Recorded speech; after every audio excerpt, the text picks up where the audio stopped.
Bonjour tout le monde, merci de nous suivre sur Studio Saint-Jean. Aujourd'hui, on vient faire un tour au quartier de l'emploi pour nous informer sur tous les changements qu'il y a ici, dont le déménagement au 165 rue Saint-Paul.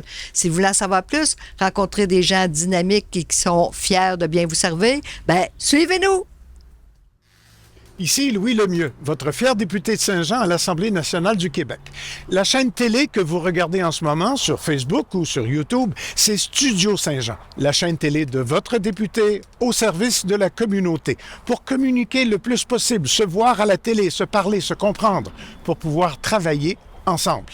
Et vous pouvez nous aider en nous suggérant des sujets d'entrevue ou des invités. C'est facile. Vous nous écrivez à production@studio-saint-jean.tv. Bon visionnement.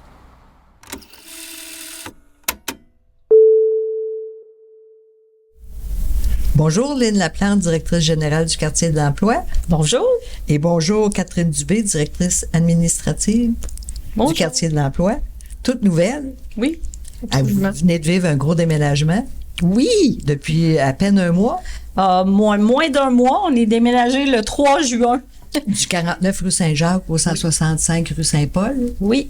Vous avez... mais tout a changé aussi. Beaucoup de choses ont changé. Pas tout, mais beaucoup de choses ont changé en même temps. Effectivement, c'est un gros projet qui a débuté il y a environ 2 ans.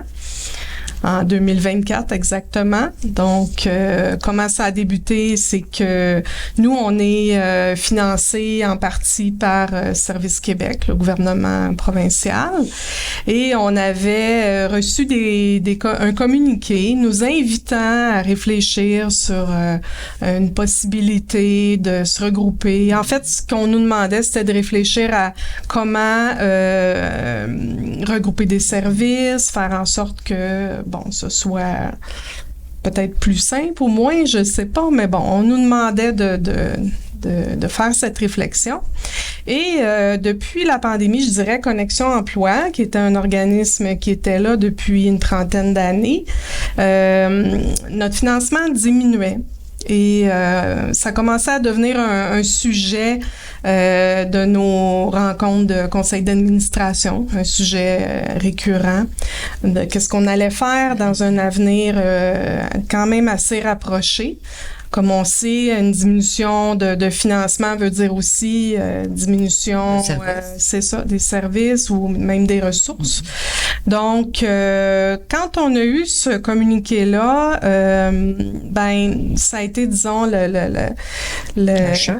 Oui, un choc. En fait, on nous obligeait pas à le faire, mais ça obligeait à une réflexion. un élément déclencheur. C'est un élément déclencheur. C'est fait. Et puis, disons que moi, ce que je voulais là-dedans, c'est qu'on puisse poursuivre notre mission, d'aider la clientèle chercheuse d'emploi et aussi conserver l'expertise qu'on avait parce que j'ai une belle équipe, j'avais une belle équipe. Et donc, j'ai amené le sujet à mon CA qui a dit, écoute, oui, c'est soit un regroupement, soit une fusion ou une fermeture. C'était ça, les choix. Donc, j'ai, élaboré une idée avec mon CA. On a contacté Lynne. J'ai demandé à Lynne une rencontre pour pouvoir en discuter, voir, parce qu'elle avait eu la même lettre que nous. En fait, c'est à travers le Québec, là. C'est pas unique à notre territoire, si on veut. Et on s'est rencontrés, puis j'ai soumis notre réalité, si on veut, puis comment je voyais ça, puis qu'est-ce qu'elle en pensait, puis ça... Tout est parti de là. Oui. Parce qu'à deux têtes, on s'est mis à réfléchir, puis on s'est dit, ça ferait du sens qu'on regroupe l'ensemble des services en employabilité pour la clientèle adulte qui dessert toute la MRC du Haut-Richelieu, de dire, ça pourrait être intéressant qu'on vienne jumeler nos expertises et qu'on devienne plus grand, plus fort, plus solide, qu'on vienne rentabiliser aussi l'ensemble des services, parce que de notre côté aussi, on vivait des restrictions financières.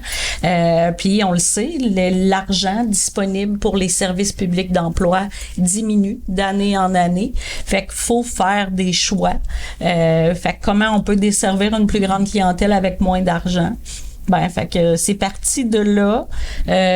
Moi, j'ai aimé l'idée de Catherine, puis j'ai dit, ben, explorons comment on peut y arriver, qu'est-ce qu'on peut faire. Puis on a été soutenus tout au long du parcours financièrement par Service Québec, qui nous ont octroyé des fonds pour aller chercher une firme d'avocats spécialisée qui a travaillé avec nous pour venir élaborer le nouveau modèle organisationnel qui pourrait tenir la route. Parce qu'anciennement, le quartier de l'emploi était le nom de la bâtisse et regroupait les corporations de coffre et droit à l'emploi.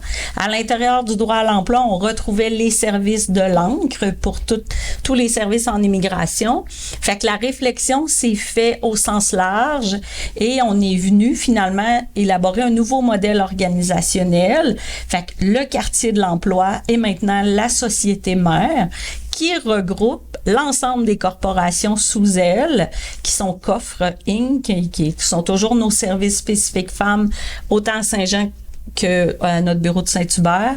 Là, on a jumelé les services en employabilité du droit à l'emploi avec ceux de Connexion Emploi. Fait que c'est la corporation qui dessert l'employabilité mixte.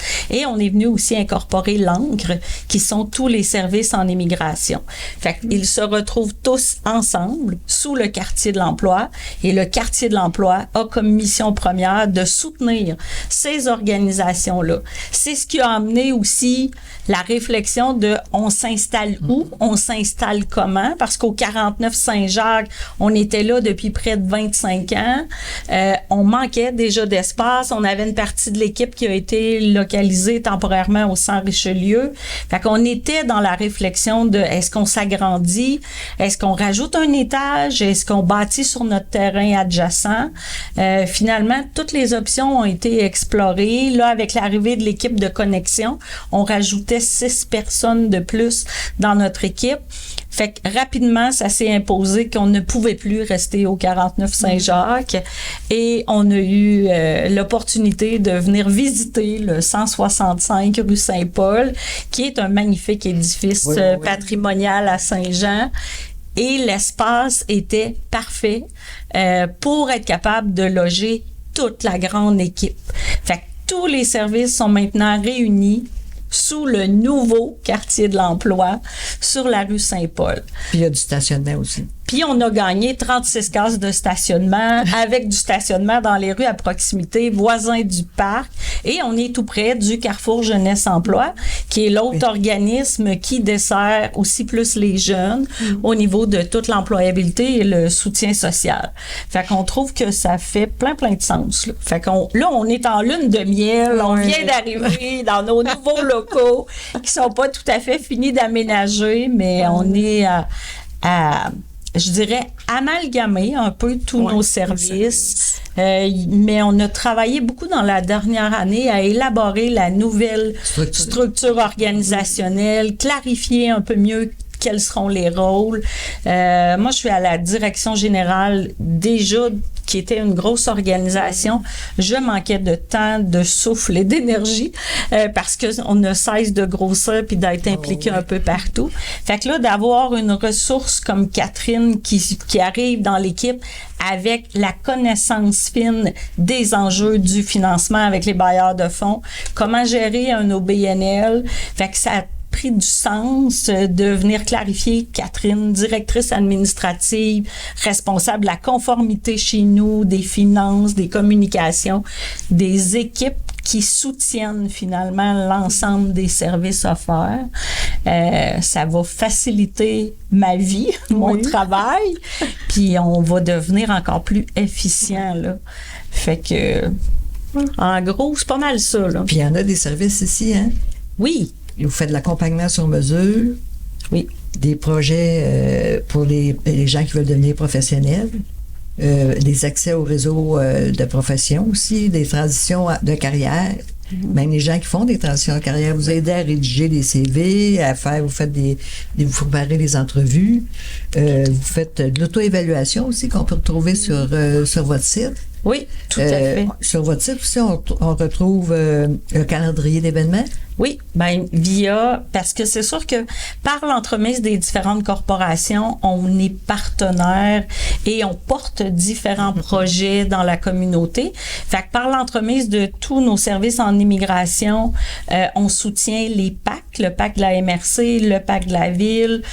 On a aussi un PAC, un programme d'appui aux collectivités au BNL pour contrer le racisme, la discrimination et l'intimidation. Fait qu'on organise énormément d'activités, que ce soit par l'entremise de l'encre, pour que ce soit nos services en employabilité, autant pour les femmes que mixtes. Fait qu'on va avoir différents événements, des événements emploi, des rendez-vous express de l'emploi, des galas pour souligner les femmes dans les secteurs non trad. Fait qu'on a énormément d'activités tout au long de l'année. Votre gala chaque année, les exceptionnels, oui, c'est assez important aussi. Oui, tout à fait.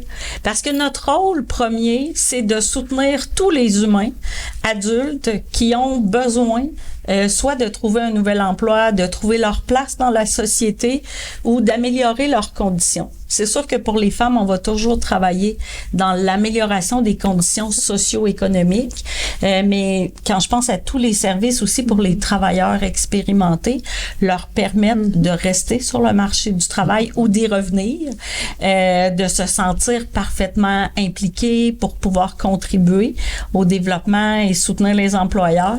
Fait que on dessert l'ensemble de la clientèle. C'est très large. Oui, c'est ça. Ça veut bien les épauler aussi, hein? Oui. C'est important.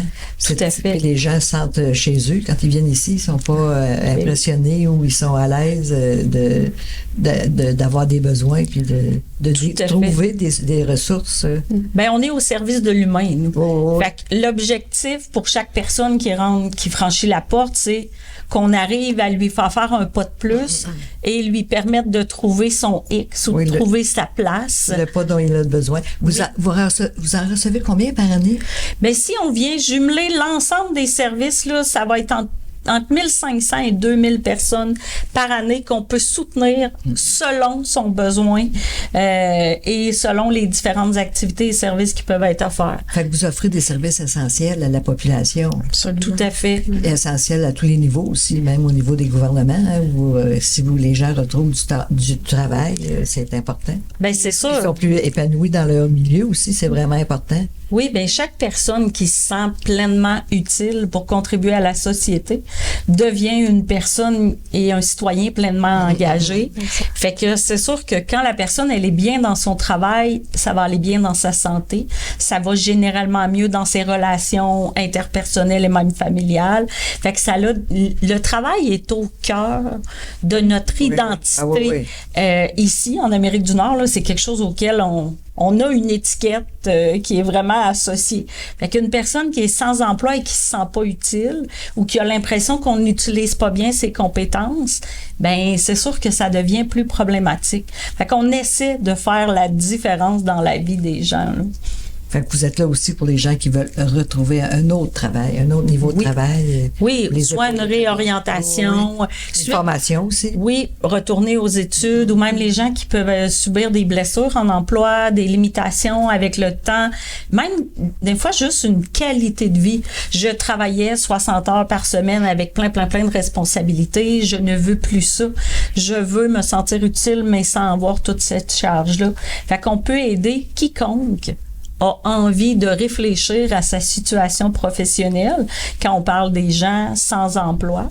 On travaille beaucoup aussi avec tous les gens, on a beaucoup de dossiers de la CNESST pour des réorientations. Puis quand on traverse la frontière pour les personnes immigrantes, ben on va les aider même avant de penser au travail, pour la régionalisation, l'accueil, l'installation et tout le soutien dans la région. Puis après ça, on va aussi les soutenir pour les aider à trouver un travail et devenir des citoyens pleinement engagés. Donc, c'est gratifiant de travailler ici. Ben oui, c'est un magnifique lieu puis on est super bien, là. Catherine, et toi, ton intégration s'est faite comment?